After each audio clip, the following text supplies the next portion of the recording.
She's Superman's cousin. She's got the same powers, the same blue and red suit, the same Kryptonian blood. But that's where the similarities end, because while Clark Kent grew up loved and safe on a farm in Kansas, Kara Zor-El watched her entire world die in front of her. She was 14. She remembers every second of it. And by the time she gets to Earth, she's not interested in being anybody's hero. She's interested in finding the next planet with a red sun, so she can drink until she forgets. This is Supergirl. And this is her story, from the girl in the bar, to the woman who finally comes home. The movie opens on a montage, and it tells us everything we need to know about who Kara Zor-El is right now. She's bouncing from planet to planet with her dog Krypto at her side, and every stop is the same routine: find a world orbiting a red sun, because red suns strip her of her Kryptonian powers, and for a few hours, she can just be a girl getting drunk in a dive bar instead of the last hope of a dead planet. Her phone lights up over and over with calls from her cousin Clark. She doesn't pick up. She falls asleep in bathrooms. Krypto, unimpressed with her life choices, turns her own ship into his personal toilet. This is Kara's normal. She's 22, closing in on 23, and she is completely adrift. While Kara is busy avoiding her feelings across the galaxy, we cut to a different story entirely. On a quiet, unassuming planet, a family called the Knolls is about to have their lives destroyed. A gang of space pirates known as the Brigands touch down at their home. Their leader is Krem of the Yellow Hills, calm, terrifying, and completely without mercy. The Knoll patriarch, Elias, is a renowned weapons craftsman, and Krem wants his entire stockpile. Elias hands over the key without a fight. But Krem isn't satisfied.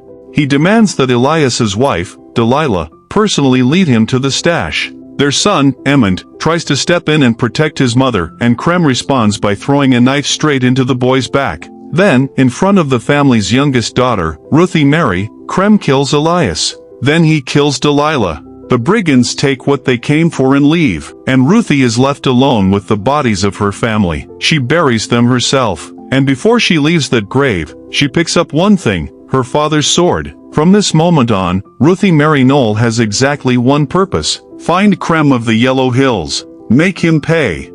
Back with Kara, she's parked at an alien bar, Krypto curled up beside her, when Ruthye walks in. She's tracked down rumors of a powerful stranger who might help her get her revenge, and she offers the only thing she has of value: her father's sword, as payment if Kara will help her kill Krem. Before Kara can even respond, another alien in the bar snatches the sword right out of Ruthie's hands. Kara, more out of reflex than any real desire to get involved, walks over, and calmly beats the thief senseless to get the sword back. It's the first flicker we see of the hero underneath all that grief and whiskey. But that flicker doesn't last. When Ruthye tries to formally recruit her for the revenge mission, Kara shuts her down flat. She's not interested. She's got no interest in fighting anyone else's battles. She can barely manage her own life. That refusal is about to become impossible to maintain. Krem and his second-in-command, Drum Baxton, track Kara down and start rummaging through her ship, looking for anything valuable. Krypto spots them and does what any good dog would do: he charges after the intruders. Krem doesn't hesitate. He shoots Krypto with a poison dart and escapes before Kara even reaches the scene.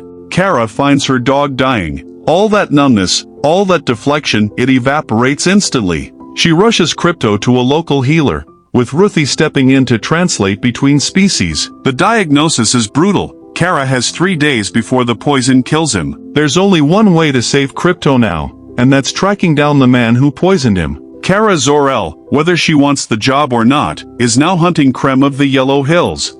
Kara boards a passenger vessel packed with other travelers, chasing any lead she can find on Krem's whereabouts. She's told Ruthye, in no uncertain terms, to stay behind. Ruthye ignores her completely and stows away on the same ship. The trip doesn't stay quiet for long. The vessel is ambushed mid-flight by Sklarian raiders, pirates who move through the ship in flickering, glitching bursts, more like static than solid bodies. In the chaos, they steal two things that matter enormously to Kara: her watch, which carries a photo of Krypto, and Ruthie's father's sword. Kara fights back, but she's overwhelmed, locked away, and ultimately ejected out of an airlock into open space. She drifts, unconscious, completely powerless and alone in the vacuum until the ship rotates into direct sunlight. A yellow sun. And with it, her powers come roaring back online. Kara flies straight for the raiders' ship, and this time there's no holding back. She tears through it with her heat vision, disables the entire crew, and takes the Sclerians captive. Under interrogation, they finally give up something useful. Krem is currently on a planet called Bilquis,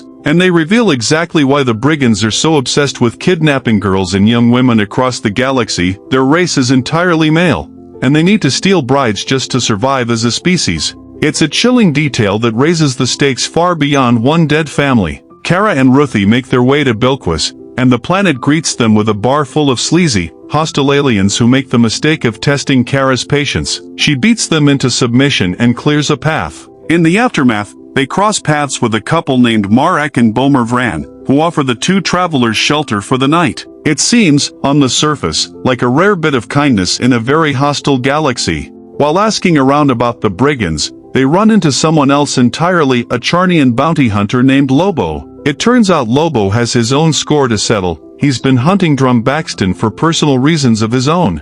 Ruthye immediately sees an opportunity. Surely a bounty hunter with a grudge against the brigands would want to team up. Lobo, unmoved, wants absolutely nothing to do with either of them. That night, resting under Marek and Bomer's roof, Kara finally opens up to Ruthye, and we get the flashback the whole movie has been building toward. Kara tells her the real story of Krypton's end. Her father, Zor-El, tried desperately to stop the planet's core from collapsing and failed. What he could do was save Argo City, lifting it clear of the destruction before the planet was gone entirely. Kara was born and raised there, in that surviving fragment of home, with her parents Zor-El and Alara. But surviving Krypton's death didn't mean surviving unscathed. Kryptonite emerged in the wake of Argo City's rise, and the radiation began killing Kryptonians, including Kara's own mother. After Alara's death, Zor-El made the same choice Jor-El had already made for Kal-El years earlier. He sent his daughter to Earth, alone. It's the most vulnerable Kara has been in the entire film, and it's about to be exploited.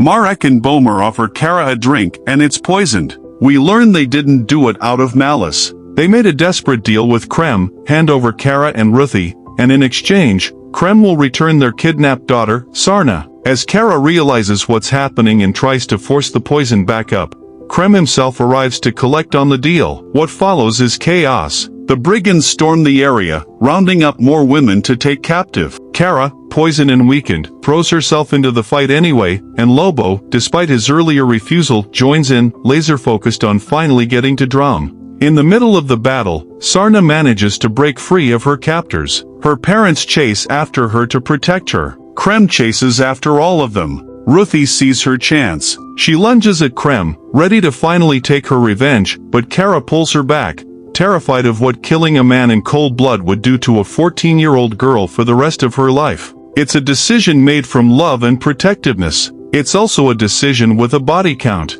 In the chaos that follows, Krem kills Bomer. He kills Marek. He kills Sarna. And then he escapes into the night, clean. Ruthye turns on Kara immediately, blaming her for the deaths. If Kara had just let her finish it, none of this happens. Kara, racked with guilt of her own, still believes she made the right call. Better 3 tragic deaths than watching Ruthye become a killer at 14. It's not a comfort either of them can really accept.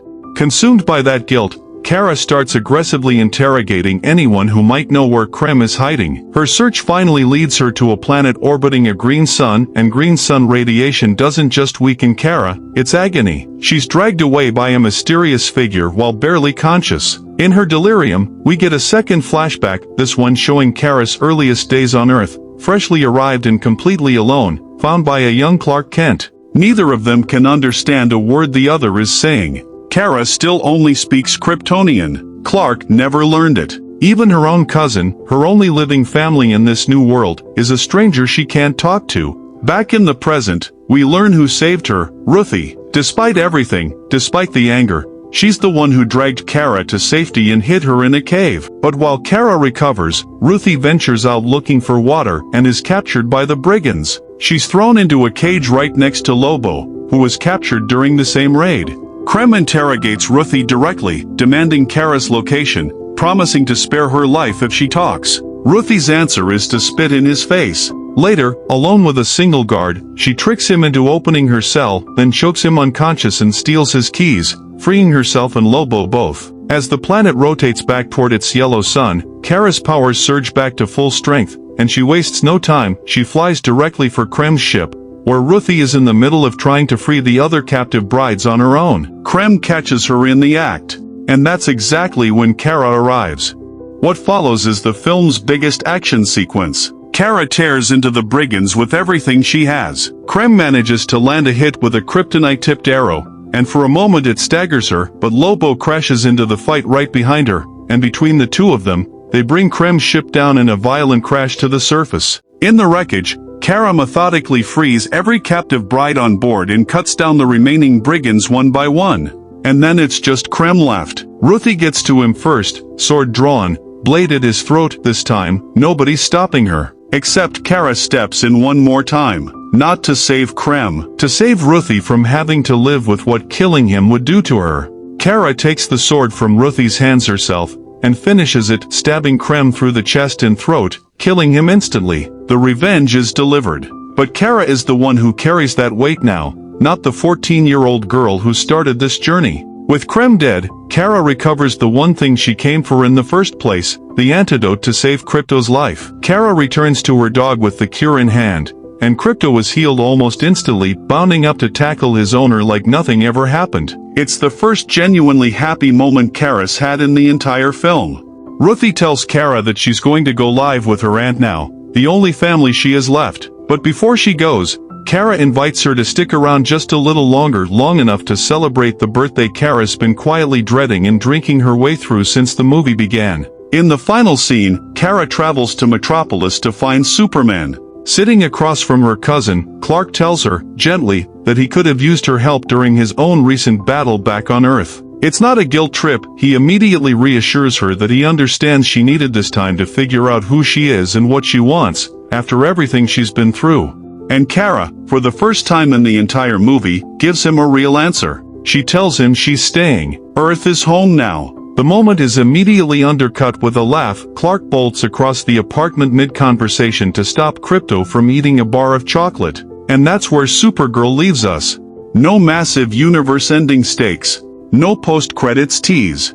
Just a girl who spent an entire movie running from her grief, finally choosing, for the first time, to stop running. And that's the full story of Supergirl, a solo debut that trades city-leveling destruction for something a lot more personal: grief, guilt, and what it actually costs to become somebody's hero. If you want to see how this connects into Superman, Man of Tomorrow and the rest of James Gunn's DC universe, let me know in the comments which recap you want next. And if you enjoyed this breakdown, do me a favor, hit that subscribe button, drop a like, and I'll see you in the next one.